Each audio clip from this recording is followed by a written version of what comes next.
Ketika orang bertanya tentang tawassulan, tentang ngalah berkah atau tabarrukan, juga tentang ziarah kubur, bertanya tentang hukumnya, ada beberapa ustadz-ustadz yang mengklaim sebagai ustadz paling sunnah atau ustadz nyunnah, menjawabnya hukumnya adalah bid'ah. Maka kita perlu tegaskan, jawaban itu salah total. Kenapa? Karena bid'ah bukan hukum. Sekali lagi, bid'ah bukan hukum. Hukum bagi kita dibagi dua dalam analisa usul fikih, yaitu hukum wad'i dan hukum taklifi. Hukum wad'i tentu adalah hukum yang kemudian menjadi pijakan lahirnya hukum taklifi. Di situ ada sebab, ada syarat, ada mani. Kenapa orang harus melaksanakan kewajiban? Sebab dia akil baligh misalnya. Apa syarat sahnya sholat? Suci dari hadas besar, hadas kecil misalnya. Kenapa orang itu terhalang untuk mendapatkan harta waris? Karena murtad atau pembunuhan. Nah, itulah hukum wad'i. Walaupun ada ulama usul fikih lainnya yang menambah, misalnya sah dan batal, azimah dan rukhsah, ini juga masuk dalam hukum wad'i. Tapi yang pasti, yang terkait dengan semua aktivitas keseharian kita, itu ada 5.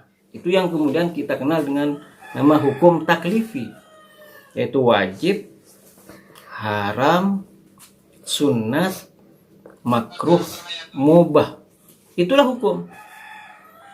Jadi hukum taklifi ada 5.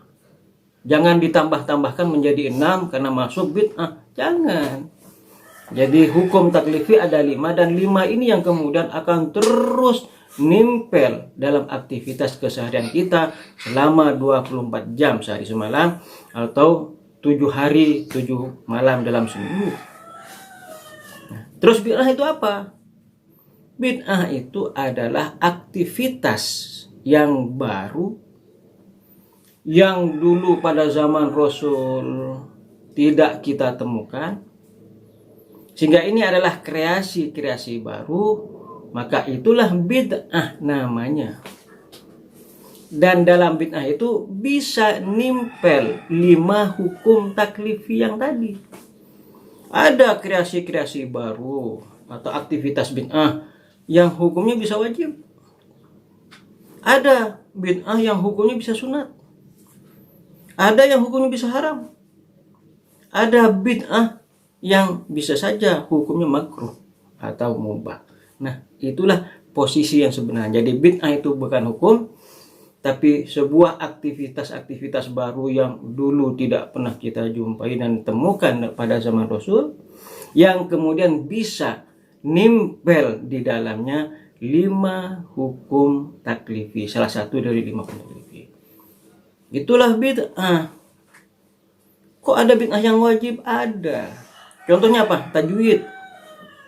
Ilmu tajwid itu wajib kalau kita ingin baca Quran. Sebab kalau tidak, bisa salah kita baca Quran. Bisa salah maknanya. Bisa berefek pada macam-macam.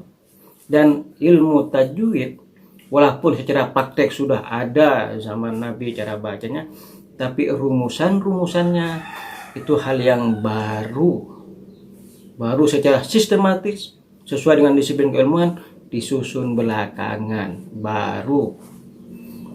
Kalau yang sunat banyak, bikin sekolah, bikin perguruan tinggi, bikin majlis taklim, itu sunat.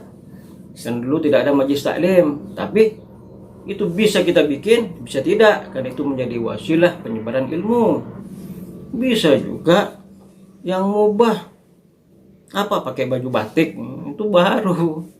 Pakai baju batik dipakai untuk sholat misalnya, pakai untuk silaturahmi, itu baru, tapi mubah hukumnya. Jangan dibilang haram, jangan juga dibilang wajib, dan macam-macam, dan yang macam-macam, termasuk yang hukumnya nanti adalah makruh dan haram ada. Tapi entry point pentingnya adalah bid'ah itu bukan hukum. hukum itu tetap yang namanya hukum taklifi hanya 5 yang kemudian bisa nimpel salah satunya ke dalam sebuah aktivitas bid'ah. Jangan dipelintir. Oh, nggak ada tuh bid'ah yang baik dan bid'ah yang tidak baik. Pokoknya semuanya bid'ah. Kan hadisnya kullu bid'atin.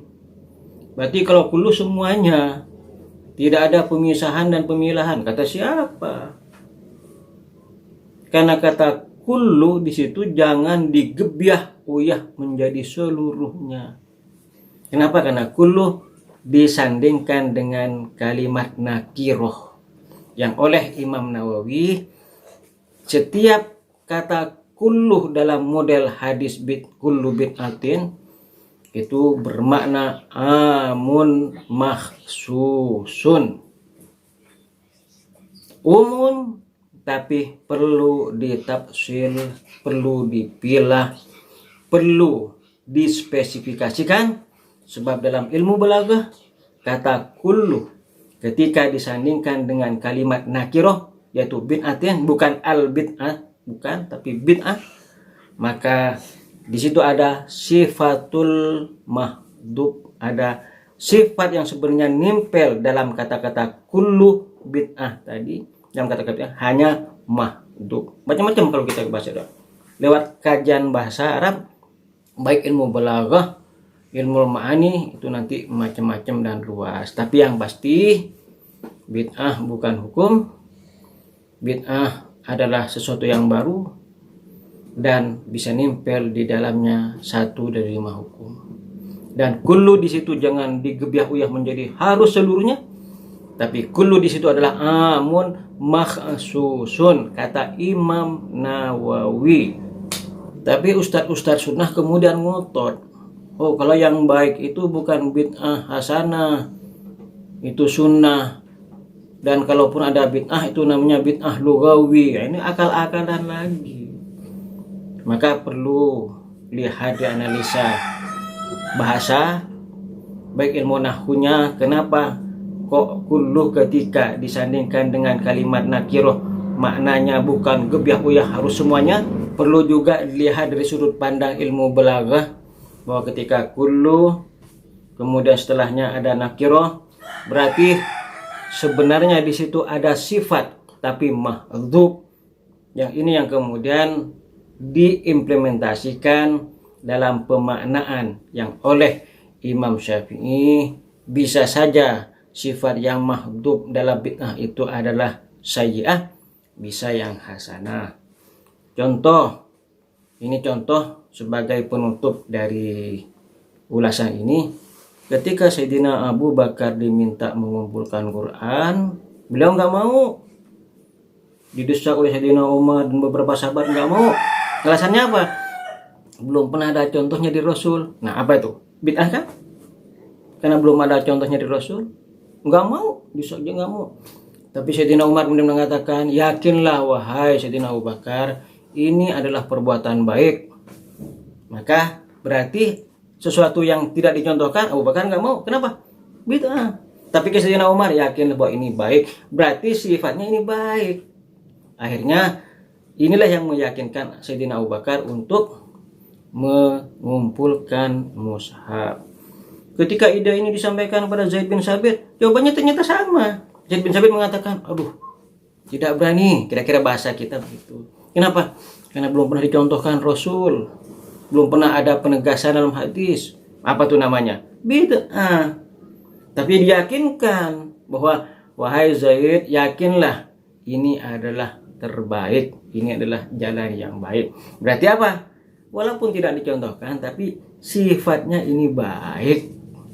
Akhirnya dilakukan pengumpulan berumah. Berarti ada bid'ah, ada yang sifatnya baik.